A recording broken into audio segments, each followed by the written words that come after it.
بسم اللہ الرحمن الرحیم الحمد لأہلہ والصلاة علی اہلہا۔ دنیا میں اللہ کے کچھ بندے ایسے ہوتے ہیں کہ جن کی زندگیوں سے انسانیت کو بہت زیادہ فائدہ ہوتا ہے۔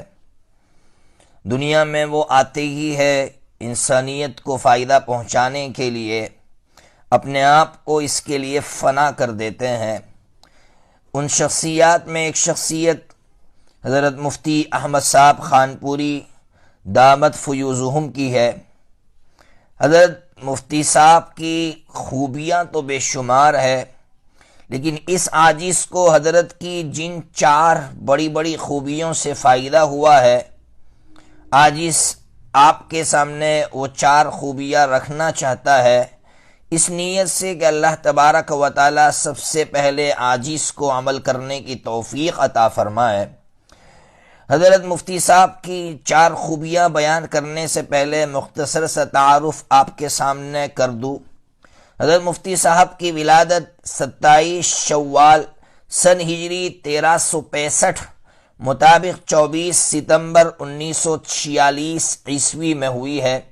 صوبہ گجرات کا ایک مشہور شہر ہے بھروچ، وہاں کے ایک گاؤں خانپور میں ہوئی ہے۔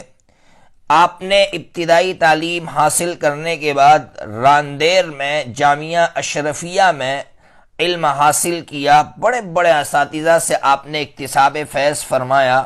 آپ کے اساتذہ میں جن بڑی شخصیات کا نام ہے، ان میں ایک نام ہے حضرت مولانا آدم صاحب طالع پوری پالم پوری رحمۃ اللہ علیہ کا، حضرت مفتی سعید احمد صاحب پالم پوری نور اللہ مرقدہ کا، حضرت شیخ رضا اجمیری نور اللہ مرقدہ کا، حضرت مولانا مصلح الدین صاحب بڑودوی رحمۃ اللہ علیہ کا، حضرت مولانا نصیر احمد خان صاحب جن سے آپ نے دارالعلوم میں پڑھا ہے، حضرت مولانا وحید الزمان کیرانوی رحمۃ اللہ علیہ سے، حضرت قاری طیب صاحب رحمۃ اللہ علیہ سے، حضرت مفتی محمود الحسن گنگوئی رحمۃ اللہ علیہ سے، حضرت مفتی نظام الدین صاحب رحمۃ اللہ علیہ سے۔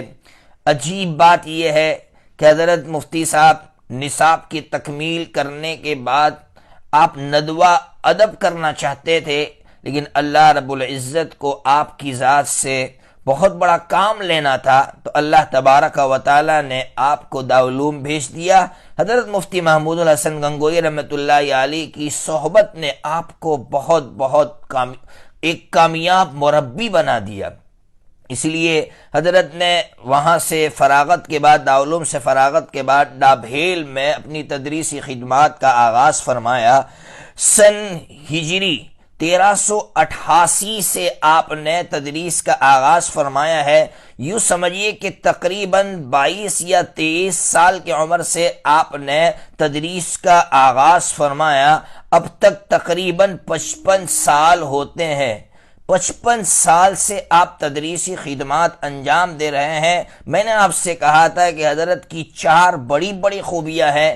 ان چار خوبیوں میں سب سے پہلی خوبی آپ کی یہ ہے کہ آپ استقامت کے ساتھ پڑھاتے رہیں۔ حالات کتنے آئیں وہ تو حضرت ہی بتا سکتے ہیں، حضرت کے سوا کوئی حضرت کے حالات کو کیا جان سکتا ہے، لیکن ہم حضرت کے اوپر آئے ہوئے حالات کو سرسری جانتے ہیں۔ پھر بھی ہمیں حضرت کی یہی کرامت سمجھ میں آتی ہے کہ حضرت نے کس طرح استقامت کے ساتھ ایک ادارے کے اندر 55 سال سے حضرت پڑھا رہے ہیں۔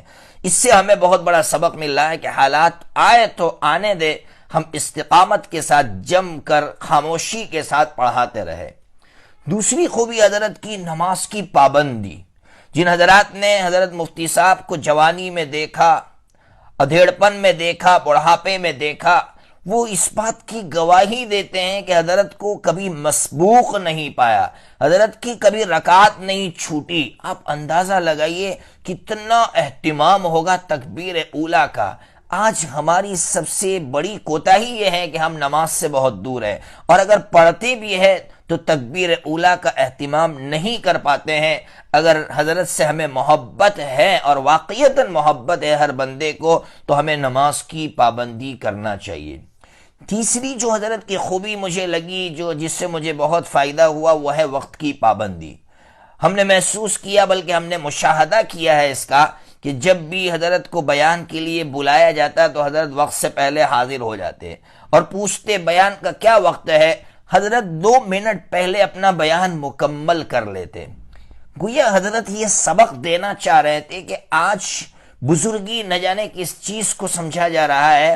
بزرگی کی سب سے پہلی دلیل یہ ہے کہ ہماری زبان سے، ہمارے عمل سے کسی کو تکلیف نہ ہو۔ اگر ہم وقت پر حاضر نہیں ہوتے تو اس سے کتنے لوگوں کو تکلیف ہو سکتی ہے، اور ہم وقت پر اگر بیان نہیں کرتے ہیں تو معلوم نہیں کتنے لوگوں کو تکلیف ہوگی۔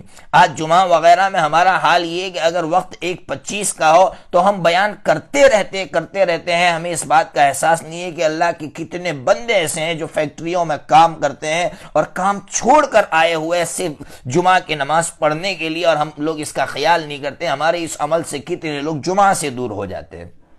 اس لیے ہمیں سمجھنا چاہیے کہ بزرگی کے لیے سب سے بڑی چیز یہ ہے کہ ہم وقت کی پابندی کریں، ہمارے ذریعے سے کسی کو تکلیف نہ ہو۔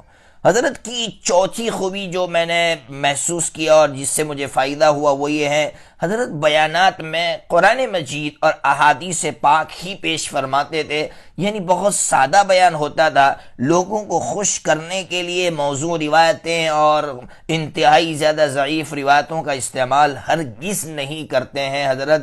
اس سے ہمیں سبق ملتا ہے، ہم لوگ بھی بعض مرتبہ پھیسل جاتے ہیں اور ہم عوام کو خوش کرنے کے لیے ایسی روایتیں بیان کر دیتے ہیں کہ جن روایتوں کا یوں سمجھیے یا تو موضوع ہوتی ہے یا انتہائی زیادہ ضعیف ہوتی ہے۔